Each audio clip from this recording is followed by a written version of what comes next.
धर्म और परोपकार की अमर कथा। बहुत समय पहले भारत भूमि पर एक ऐसा राज्य था जहां न्याय और धर्म की गूंज हर ओर सुनाई देती थी। उस राज्य के राजा का नाम था शिवी। वे न केवल अपने राज्यों में बल्कि पूरे देश में अपने धर्म, न्याय और परोपकार के लिए प्रसिद्ध थे। राजा शिवी का जीवन इस बात का जीवंत उदाहरण था कि सच्चा राजा वही है जो अपनी प्रजा के कल्याण के लिए कुछ भी करने को तैयार हो। राजा शिवी का हृदय अत्यंत दयालु था। वे हमेशा अपने प्रजा के सुख दुख में सहभागी रहते थे। उनके दरबार में किसी गरीब या कमजोर की कोई शिकायत बिना हल किए नहीं जाती थी। राजा का एकमात्र उद्देश्य था सत्य और न्याय का पालन करना, चाहे इसके लिए उन्हें कितनी भी कठिनाई क्यों न सहनी पड़े। एक दिन राजा शिवी अपने महल की बालकनी में बैठे थे। सूर्य की किरणें धीरे धीरे आकाश में फैली हुई थीं और नगर की गलियों में हल्की हलचल थी। तभी अचानक एक कबूतर उड़ता हुआ उनके पास आया।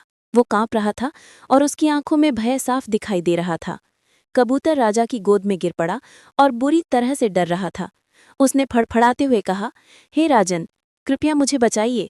एक बाज मेरा पीछा कर रहा है। अगर वो मुझे पकड़ लेता है तो मैं जीवित नहीं रह पाऊंगा। राजा शिवी ने तुरंत कबूतर को अपने आंचल में छिपाया। उन्होंने उसकी छोटी सी जान की रक्षा का संकल्प लिया और कहा, डरो मत। जब तक मैं जीवित हूं कोई तुम्हें नुकसान नहीं पहुंचा सकता। मैं तुम्हारी रक्षा करूंगा। लेकिन तभी आकाश से एक विशाल बाज तेजी से नीचे उतरता हुआ आया। उसकी आंखों में क्रोध और भूख दोनों झलक रही थीं। वो राजा शिवी के सामने खड़ा हुआ और बोला, हे राजन, ये कबूतर मेरा भोजन है। आपने इसे मेरी पहुंच से दूर कर दिया। अगर मुझे ये नहीं मिला तो मैं भूख से मर जाऊंगा। क्या ये न्याय है? राजा शिवी थोड़े क्षणों के लिए मौन रहे। उनके सामने न्याय और परोपकार दोनों खड़े थे।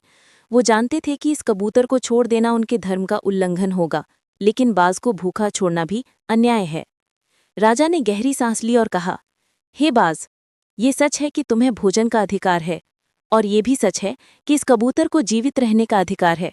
इसलिए मैं स्वयं अपने शरीर का उतना मांस तुम्हें दूंगा जितना इस कबूतर का वजन है। यही सच्चा न्याय है।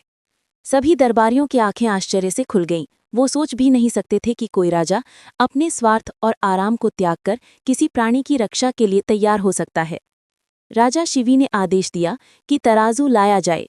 उन्होंने एक ओर कबूतर रखा और दूसरी ओर अपने शरीर का मांस परखने लगे। परंतु जैसे ही उन्होंने तराजू पर थोड़ा मांस रखा, तराजू हमेशा कबूतर की ओर झुका रहता। राजा ने फिर कहा, अभी भी न्याय नहीं हुआ, मुझे और देना होगा। हर बार वे मांस का एक नया टुकड़ा तराजू पर रखते, लेकिन फिर भी संतुलन नहीं बनता। ये देखकर दरबारी स्तब्ध रह गए। कुछ लोग डर गए कि राजा अपने जीवन की बलि दे रहे हैं, लेकिन राजा शिवी का हृदय निर्भीक और दृढ़ था।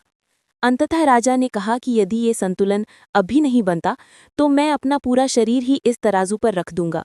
यही सच्चा धर्म और न्याय है। राजा का ये निर्णय सुनकर सारे लोग स्तब्ध रह गए। उन्होंने सोचा, क्या कोई इंसान इतना परोपकारी और धर्मप्रिय हो सकता है? जैसे ही राजा ने अपना संपूर्ण शरीर तराजू पर रखा, तराजू संतुलित हो गया। उसी क्षण कबूतर और बाज देवताओं के रूप में प्रकट हुए। वे थे देवेंद्र और अग्निदेव, जो राजा शिवी की परीक्षा लेने आए थे। देवताओं ने राजा से कहा, हे शिवी, तुमने अपने स्वार्थ और जीवन की चिंता किए बिना न्याय और परोपकार का पालन किया। तुम्हारा ये साहस और सत्यप्रियता सदा के लिए अमर होगी। तुमने हमें दिखा दिया कि सच्चा राजा वही है जो अपनी प्रजा के लिए कुछ भी त्यागने को तैयार हो। राजा शिवी ने विनम्रता से प्रणाम किया और कहा, मेरे लिए सबसे बड़ा धर्म यही है कि मैं प्रजा की रक्षा करूं और सत्य के मार्ग पर चलूं। आपका आशीर्वाद मेरे लिए अनमोल है। देवताओं ने राजा को आशीर्वाद दिया और कहा कि उनका नाम सदैव इतिहास में अमर रहेगा, क्योंकि उन्होंने दिखाया कि सच्चा धर्म और न्याय किसी भी कठिनाई से बड़ा है। जीवन का संदेश। राजा शिवी की कहानी आज भी हमें ये सिखाती है कि 1. परोपकार ही सबसे बड़ा धर्म है। 2. सच्चा न्याय केवल कानून से नहीं बल्कि हृदय से निभाया जाता है। 3. स्वार्थ त्याग कर दूसरों की भलाई के लिए काम करना इंसानियत की पहचान है। 4. कठिन समय में भी अगर हम अपने धर्म और नैतिकता को नहीं छोड़ते तो यही हमारे जीवन की सबसे बड़ी विजय है। राजा शिवी ने दिखाया कि सच्चा बलिदान केवल जीवन देने में नहीं बल्कि धर्म और परोपकार की राह पर अडिग रहने में है। उनकी कथा सदियों से प्रेरणा देती आई है और आज भी हमें याद दिलाती है कि सच्चाई, करुणा और न्याय का पालन करना जीवन का सर्वोच्च उद्देश्य है। अगर आपको राजा शिवी की ये अद्भुत और प्रेरक कहानी पसंद आई है तो हमारे चैनल जीवन की धारा को लाइक, सब्सक्राइब और बेल आइकन दबाएं। इस कहानी की तरह और भी जीवन बदल देने वाली कहानियों के लिए लाइक और शेयर करना ना भूलें। याद रखें, हर कहानी में छुपा है एक संदेश, और यही संदेश आपके जीवन को उजाला दे सकता है।